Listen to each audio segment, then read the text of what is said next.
Ngayon may nakuha tayong sample. Yan ito. Ito. Yan. Sigurado isa-isa to. 1, 2, 3, 4, 5, 6, 7, 8, 9, 10, 11, 12. So it means sa 12 lahat na tillers, meron siyang 11 na napoproduce na tillers po.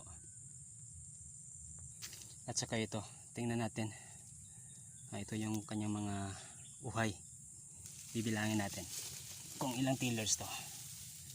1, 2, 3, 4, 5, 6, 7, 8, 9, 10, 11, 12, 13, 14, 15, 16, 17, 18, 19, 20, 21. Wow, grabe. Sa isang hills lang yan po. So 21 tillers ang kanya napoproduce. So bali meron siyang 20 na tillers na napoproduce po, kasi 21 plus minus sa isa niyang hills. So meron siyang 20 na tillers. So magsilik naman tayo dito sa bandang gitna, no? Yan. Kasi random lang to eh. Random sample yung gagawin natin. Kasi hindi naman lahat nagbibigay ng magandang tillers. Kasi nga hindi ko alam. Tingnan natin ito. Okay. Yeah. Ito yung mga uhay nyo. Yan. Mga for sample purposes lang to. 1, 2, 3, 4, 5, 6, 7, 8, 9, 10, ulit 1, 2, 3, 4, 5, 6, 7, 8, 9, 10, 11, 12, 13, 14, 15, 16, 17, 18, 19, 20, 21, 13, 14, 15.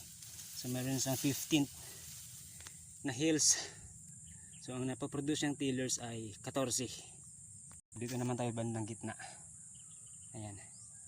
Random selection to ng tillers. Tingnan natin. Ito. Medyo manipis. Bilangin natin to. Medyo manipis. Ayan. Ito naman kanyang mga uhoy.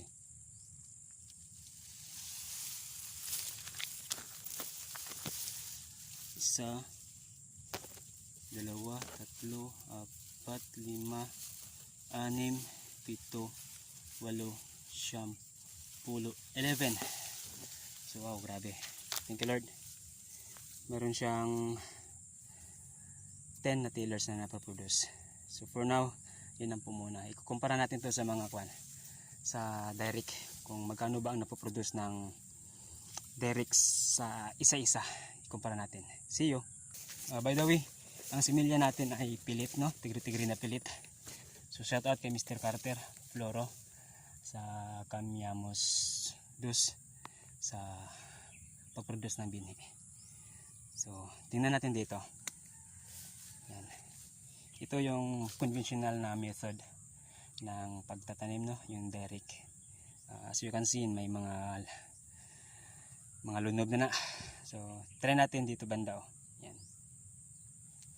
Kung ilang tillers ba ang napoproduce ng isa. Okay. Yan dito. Ito. Isang hills, ha. Tingnan natin sa isang hills. Silang tillers ba nga ba? 1, 2, 3. So 3 sa isang hills ang napoproduce. Tapos okay. Ito naman yung kanyang uhay.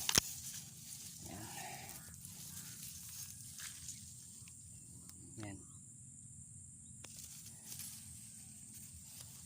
Ito sa bandang gitna. Dito. By the way, yung similya natin is ito. 438 ni siya. 438 dyan, no? Alin niya kay Uncle Vincio. Shoutout Uncle Vincio. Salamat sa 438 nga binhi. So ang modjat ng sample. So dyan kita magpili banda sa tunga. Yan. Kasi may mga lunob babe. Yan. Tingnan natin. Ito may spacing konti. Ganun pa rin. 3. Silip tayo dito banda sa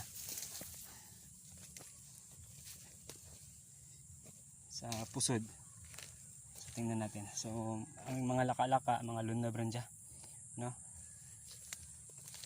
So ito yung tingnan natin. Saan ba to? Ito. Yung medyo makapal-kapal. So tingnan natin na. So ito naman ang kanyang uhay.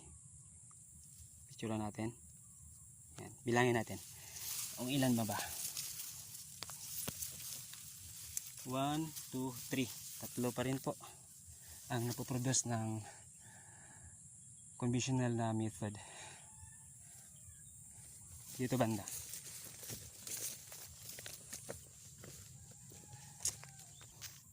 So as you can see, mayroon siyang spacing, no? Giuna siya ka harvest kay para pag agi sa harvester, dugangan ko pa dyan. So amo naman dyan sa pusod. Ito yung black rice natin. Ayan. So pili kita, no, diri banda. Diri banda kay medyo kapal. Okay. Pagsamahin natin to, ilang kwan ba to, ilang seeds. Sige, tingnan lang natin, ha. Ayan, ito yung kanyang uhay. Ayan, picture natin. Okay, kanyang tillers kung magkano ba. 1, 2, 3, 4, 5, 6 po. So it means dalawang seeds yan. Dalawang seeds. Isa lang po ang ibig sabihin nito. Mas advantage po yung mayroong spacing sa kaysa dikit-dikit. So yun po ang advantage ng pagtatanim natin ng SRI. So sana po may natutunan po tayo. God bless, amping. Bye bye. See you.